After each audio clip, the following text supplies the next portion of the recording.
Basically जो भारत को जिस चीज़ का खदशा था वो TRF ऑर्गेनाइजेशन ने पहलगाम में किया। और फिर हमने उनको बताया कि जो कई ईमेल्स के जरिए TRF पे रिस्पॉन्सिबिलिटी ली पहलगाम के कत्ल की, मैसेकर की, तो उसमें 2 ईमेल्स तो पाकिस्तान से एमिनेट हुए, पाकिस्तान के कैंटोनमेंट के बाजू से एमिनेट हुए, ये हमने उनको बताया। और फिर ग्रे लिस्ट में डालने का फायदा हमने उनको बताया कि देखिए सऊदी अरब में किंगडम ऑफ सऊदी अरेबिया ने कुछ शायद 2 बिलियन दिया पिछले साल, अब इस साल शायद वो 14 बिलियन का लोन एक्सटेंड करेंगे, IMF से भी लोन हुआ। तो हमने कहा कि इसको मॉनिटर कौन करेगा? पाकिस्तान की जनता में गरीबी खत्म हो रही है, पोलियो खत्म हो रहा है, गुर्बत खत्म हो रही है, तो ठीक है, किसको इतराज नहीं होगा, मगर ये पैसा तो आर्मी के जरिए इन टेरर ग्रुप्स को जा रहा है, तो आप उसको मॉनिटर करिए। और मॉनिटर करने का बेहतरीन तरीका ये है कि आप इसको FATF में दोबारा लाइए पाकिस्तान को, ताकि ये आतंकवादी, ये दहशतगर्दी, टेररिज्म पे कंट्रोल लगा सके। कुछ विपक्षी दल, कुछ ऑपोजिशन पार्टीज एक खास स्पेशल सत्र की मांग कर रहे हैं। आपको लगता है एक स्पेशल सेशन ऑफ पार्लियामेंट की जरूरत है, या अगले महीने वैसे ही पार्लियामेंट सेशन है, उसी में चर्चा काफी है? अब तो आज सरकार ने ऐलान कर दिया जुलाई से अगस्त 12 तक पार्लियामेंट सेशन होगा, तो मैंने समझता कि ये लोग स्पेशल सेशन बुलाएंगे। मगर जब मॉनसून सेशन होगा तो हम तो डिमांड करेंगे कि पहलगाम पे डिस्कशन हो, और अगर सरकार कहेगी कि सेंसिटिव टॉपिक है नहीं करा सकते, तो हम सरकार को याद दिलाना चाहेंगे आपके प्रोग्राम के जरिए से, आपके चैनल के जरिए से, कि पार्लियामेंट में रूल्स हैं, रूल्स ऑफ प्रोसीजर में ये बात की गुंजाइश है कि सेंसिटिव सब्जेक्ट को आप इन कैमरा करवाइए, कोई मीडिया रिपोर्ट ना करे, मेरे को फर्क नहीं पड़ता। मेरी सरकार से मैं जानना चाहता हूं कि कौन रिस्पॉन्सिबल है, क्यों सिक्योरिटी लैप्स हुआ, ये तो बेसिक मिनिमम सवालात तो जवाब देना पड़ेगा। हमारी डिटरेंस पॉलिसी क्या होगी? तो हम उम्मीद करते हैं कि नरेंद्र मोदी की सरकार इस डिस्कशन को अलाउ करेगी, और ताकि हम इसको सवालात पूछ सकें उनसे।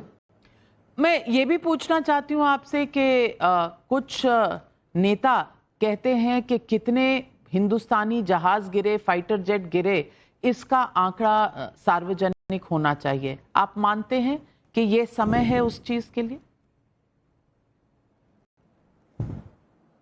नहीं, अब तो सिंगापुर में IISS के शांग्रीला डायलॉग में CDS ने जो बात कही है वो तो गवर्नमेंट का पोजीशन है, क्योंकि जाहिर है CDS तो ये बात बगैर हुकूमत से, बगैर नरेंद्र मोदी की सरकार से पूछ के तो नहीं कहे होंगे।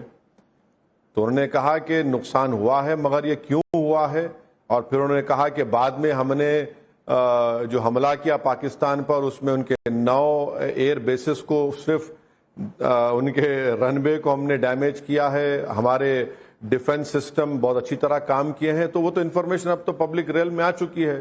तो फिर ये विपक्षी पार्टियां ये बार बार मांगती क्यों हैं, ये मुद्दा उछालती क्यों हैं? तो ये हमारी डेमोक्रेसी है ना मैडम, उनका डेमोक्रेटिक राइट है, वो पूछ सकते हैं। मगर जाहिर है जब पार्लियामेंट होगा तो ये सवाल फिर से उठेगा, तो अब उनको हर पार्टी अपने अपने तरीके से पूछेगी। मगर जब CDS ने ऑफिशियली एक पोजीशन, एक स्टेटमेंट दिया है, तो जाहिर है वो एक बड़ा इंपॉर्टेंट पोस्ट है उनका, तो उनका ये स्टेटमेंट इस बात को कहता है। तो जाहिर है पार्लियामेंट जब शुरू होगी तो देखना सरकार क्या बोलेगी, क्या नहीं बोलेगी। लेकिन क्या आपको लगता है कि भारत ने और भारत की सेना ने सरेंडर किया ऑपरेशन सिंदूर में पाकिस्तान को? मेरा मानना नहीं, मुझे फख्र है भारत की आर्म फोर्सेस पर, चाहे वो नेवी हो, एयरफोर्स हो या आर्मी हो। ख़ास तौर से जब 9 तारीख की रात में गुजरात, राजस्थान, पंजाब, JNK के उस बॉर्डर पे क्या क्या पाकिस्तान ने नहीं किया, और हम बहुत हद तक बल्कि हमने कामयाबी हासिल की उस तमाम हमले को रोकने में। अनफॉर्चुनेटली पूंछ में सिविलियंस मारे गए, जिसमें जुड़वा बच्चे थे, एक मस्जिद के इमाम थे, मगर हमको फ़ख्र है उस बात का कि हमारी आर्म फोर्सेस ने इस तरह के पाकिस्तान के अटैक को रिपल्स किया और उनके एयर बेसिस को हमने डैमेज किया। हम चाहते तो हम पूरे उनकी एयर बेस को बर्बाद कर सकते थे, मगर हमने सिर्फ रनवे को बर्बाद किया। तो उनको, जैसा हम लोग लोग हैदराबादी स्लैंग में बोलते हैं, हमने उनको एक झलक दिखाया खाली एक, तो झलक हमने दिखाई उनको। मगर पहलगाम के बारे में तो यकीनन एक पॉइंटेड सवालात पूछे जाने चाहिए और सरकार को सुनना भी चाहिए और जवाब देना चाहिए। ये बात मैं आपकी मानती हूं कि पहलगाम पर सवाल आपके जायज हैं और सरकार को जवाब भी देना चाहिए, लेकिन जब राहुल गांधी कहते हैं नरेंद्र सरेंडर, तो ये इशारा किसकी तरफ है? ये सिर्फ हुकूमत की तरफ है या फिर आर्म्ड फोर्सेस को भी नीचा दिखाता है? मैडम, मैंने आर्म फोर्सेस के बारे में आपसे भी कहा।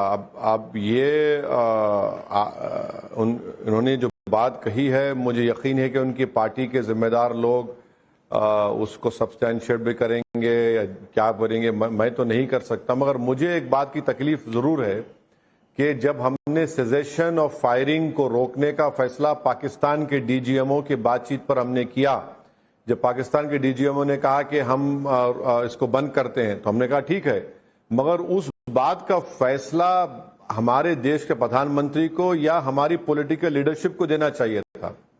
देश को मालूम हो रहा है अमेरिका के एक प्रेसिडेंट के ट्वीट की वजह से, तो ये मेरे लिए बड़ी तकलीफदेह बात है। लेकिन उसके बाद ट्रंप ऐसे कई बयान दे चुके हैं और उनके बयान हर बार कुछ मुख्तलिफ होते हैं, अलग अलग से होते हैं। Do you think India's policy should be based on what President Trump says? आप मुस्कुरा रहे हैं। नहीं, वो देखिए, जो दिल में है बता दीजिए। नहीं, ऐसा है ना कि नहीं, मैं बोल रहा हूँ, मैं बता नहीं। आपने कभी हाइकू पोएम्स पढ़े? तो ये हाइकू पोएम्स है, ये 6 बार 7 बार बोले जा रहे हैं, तो बोले जा रहे हैं, तो भाई उसको हम रिवर्ट क्यों नहीं करते? रिवर्ट करना जो ठीक है, हमारे एमईए के स्पोक्स पर्सन ने उसको रिवर्ट किया जरूर, मगर पॉलिटिकल लीडरशिप को भी एक मानो में बोलना पड़ेगा कि नहीं, हम आपकी बात नहीं सुने। पाकिस्तान डीजीएमओ ने हमसे बातचीत की, और दूसरी बात यह है कि पाकिस्तान का क्या ट्रेड है अमेरिका से? $5 बिलियन, यहां तो $180 बिलियन का ट्रेड है, और बायलैटरल ट्रेड हम एग्रीमेंट कर रहे हैं कि $500 बिलियन का हमारा ट्रेड होगा। तो भाई, वो अगर अमेरिका समझता है कि पाकिस्तान से ट्रेड आप क्या करेंगे, 5 बिलियन को देखेंगे या $500 बिलियन को देखेंगे? तो ये बात समझ में नहीं आती मेरे को। लेकिन आप ट्रंप को सीरियसली लेते हैं? नहीं, सीरियस क्यों नहीं लेना पड़ेगा आपको? वो तो अमेरिका के इलेक्टेड प्रेसिडेंट हैं, अमेरिका से भारत की स्ट्रेटेजिक रिलेशनशिप है, हमारे उनसे ताल्लुकात एक अलग लेवल पे पहुंच चुके हैं। मगर अगर वो ये बार बार बोल रहे हैं, तो हम तो उम्मीद करेंगे कि हमारी पॉलिटिकल लीडरशिप एक बात को कर दे साफ तौर से कि हम नहीं सुने उनकी बात को। हम सुने इसलिए कि पाकिस्तान डीजीएमओ ने हमारे 9 तारीख पे हमने जो हमला किया था, उनको बताया हमारी ताकत को ब्रह्मोस मिसाइल के जरिए। उनके डीजीएमओ ने हमको फोन किया, हमारे डीजीएमओ को, तो हमने उसको कबूल किया। कुछ लोगों ने तो ये कहा जैसे टेररिस्ट घूम रहे हैं पहलगाम वाले, वैसे ही ये डेलीगेशंस घूम रही हैं। नहीं, वो बड़ा अनफॉर्चुनेट स्टेटमेंट था मिस्टर जयराम रमेश का।